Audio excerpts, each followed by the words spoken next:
Hey, it's Adler from FM 1021, sitting down with Fall Out Boy, just down the road, really, or up the road, yeah. right? Kind of.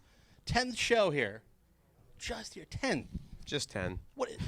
14 years, right? Are we talking? 14 years all in total. It's less than a show a year. Is it? So we're Started out slackers. making you guys are one humble and two lazy. Why aren't we here more often? Congratulations on the new album, by the way. Andy and I talked about it a little bit. The time between the last album and this one, it sounds like it was sort of not pieced together, but like it wasn't. Let's all get in the studio, hammer this thing out, and it's done. It was, are we going to keep on doing this? Should we? Was there a time when there was a, should we go on? I mean, you guys have a busy lives, man. When we were making the new album? Yeah. I think with making the new album, we were able to, well, we put out Centuries, because it just felt like an urgent song, and it kind of, you put that out, and then all of a sudden, everyone's like, when's the album coming out? And so the beauty of the way we figured out how to work on the last album is that we can make records and songs in piecemeal, like everyone can contribute, and we can do it. Not everyone needs to be in the studio all at the same time and whatnot, and that kind of allows us to go on with our lives, whether it's taking care of babies or Yeah, a lot of babies. Yeah. CrossFit. So many babies. Yeah, Mm-hmm. crossfitting babies. We've- Those babies are ripped. My son's 2 and he's not in a CrossFit class yet. What the hell? Why am I so behind? My baby is the opposite of ripped. We actually, Andy and I were talking about the CrossFit, the religion. Did you yeah. did you bring the cult with you tonight? There's a Uh, CrossFit cult here, isn't it? It's everywhere. They walk They've among us. Am I infiltrated making fun of every- an anthrax Just did album, an really? online competition thing Nice. before I came here, so just like workouts. Let me ask the new album. My favorite already track by name, Uma Thurman. Oh, cool. Thank you. Love it. Where'd it come from? Thank you. Besides, I think a universal love of Uma Thurman. I think I was listening to something that Patrick had done, and it sounded a little bit Quentin Tarantino. What's the actual part? Well, the sample that we got from the Munsters. It's from Well, so like, but it sounds so okay. There's a Munster sample, but it sounds a little bit like it sounded a little bit like the Pulp that Fiction. Dick Dale thing from Okay. from Pulp Pulp Fiction or whatever. Yeah, and we were playing it. Playing it around surf to the child. everyone, and everyone was like, "Oh yeah, Quentin Tarantino! I can't believe no one's used that." And then it was like, "Oh, let's think about what are possible Quentin Tarantino references if the sample is going to be in it." This is a really sample-based record, and the idea of Uma in Kill Bill and kind of being the badass She is, chick yeah. that she is in it, and the fantasy that goes along with that. Arguably, it's hard to find something that doesn't like her. Honestly, it's you guys watch a lot of movies. It's you don't meet anybody that's going like Uma Thurman. Ugh, you're like she's looks the same for the last 20 years. She's knockout. It's She's got great. a cool name. Yes, exactly. It's kind of perfect. Speaking of which, album title, smashing up 2 amazing movies. Where did that come from? We'd written a song that was, became the title track, and it really thematically captured the record. The record has this kind of modern love story take on that, and I don't know, it just seemed like it was prescient. I don't know if a lot of our fans are aware of either movie, but we've been trying to kind of like inform them about them because we like both, And it's rare that we name an album after a song. In fact, Save Rock and Roll, even though there's a title track on that record, if anything, that lyric was in the song, and after we knew that was going to be the album title, it just became the title of the song, But in this case, this was one where we finished that song, we finished the title track, and we're like, that's it, that's the name. It just kind of jumped out, where it was like, We've never really been a band that's been. We always want to make pop culture references and things that we like and think are cool or whatever. Check out. Speaking of which, song titles, a lot of people have been mentioning, they're short. they're not what happened to the sentence long ones. Is that just like? Is it it's weird to say a sign of maturity because it doesn't matter how long or short. You could name a song just 2 letters. Be 13 tracks of 2 different letters, or the chemical table of the elements if you wanted. But like, is there any reason to doing Even starting out, I should go backwards. Was there a reason to start out longer titled songs? Well, we grew up in like the hardcore scene, and there was a lot of that kind of happening there, like anyway, and it was almost another layer of the art. You could name a title that maybe had subtle references, and so we kind of did that. And then our label was like, that's terrible. Like DJs really do not like that.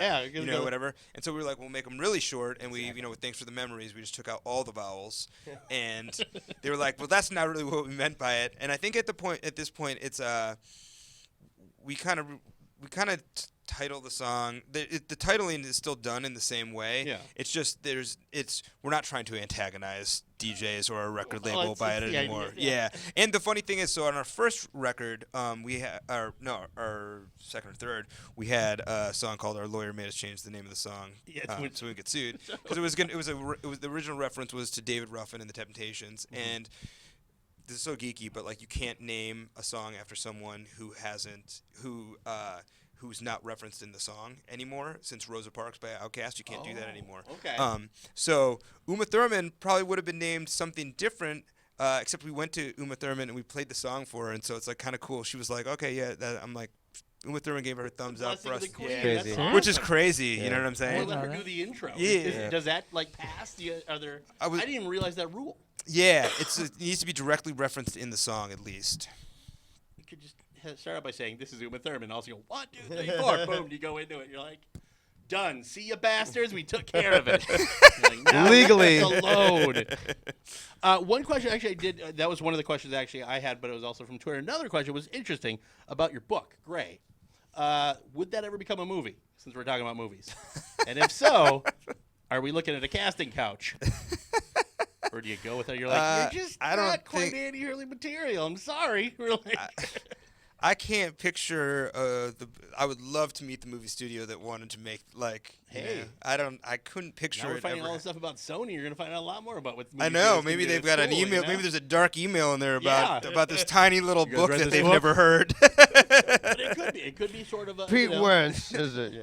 All I know is if we do, we're gonna need to lock Brad Pitt in for a man. Channing Tatum. Channing Tatum. Yeah, Channing there we Tatum's the go. new guy. All right, Channing Tatum. Yeah. Yeah. He's attached already. I'm assuming silence means you're just casting yourself. You're Well, fine. me? What?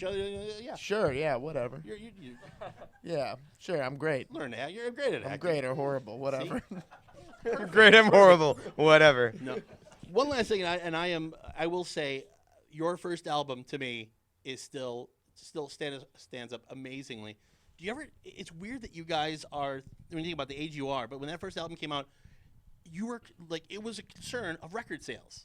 Like, how many CDs did you remember? Like being Which told? record do you think is our first record? Or are you calling our first record? Yeah, because we actually have. People three always that say people- people are like I would go 2004. I'm going. Yeah. From Under the Cork Tree. Yes. Okay. Yeah. That's what I actually sometimes call our first record because it's our first Yeah. record where we actually had a real where we had a major label and we had people who had expectations about record sales. But I mean, like now, I mean, there's obviously sales are huge, but touring is bigger. But do you remember like the days of them going, "You sold 10,000 copies this week," or like being told an actual number and that meaning?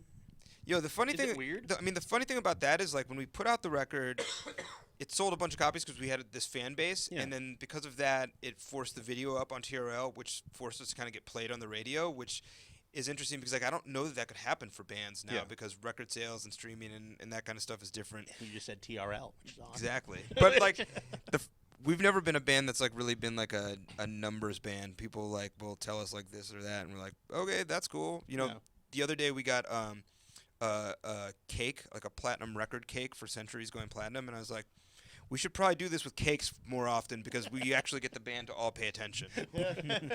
Bakery baked goods is all of a sudden this is a delicious single. the ears go up. Exactly. This is what success tastes like. And everybody's like, ah, Exactly. boom. One last thing, I guess. I hate to look over January 20th, by the way, the new album comes out. What's the motivation for the next album? Like, what's gonna, after you tour, say a year goes by, what do you do? What's different now?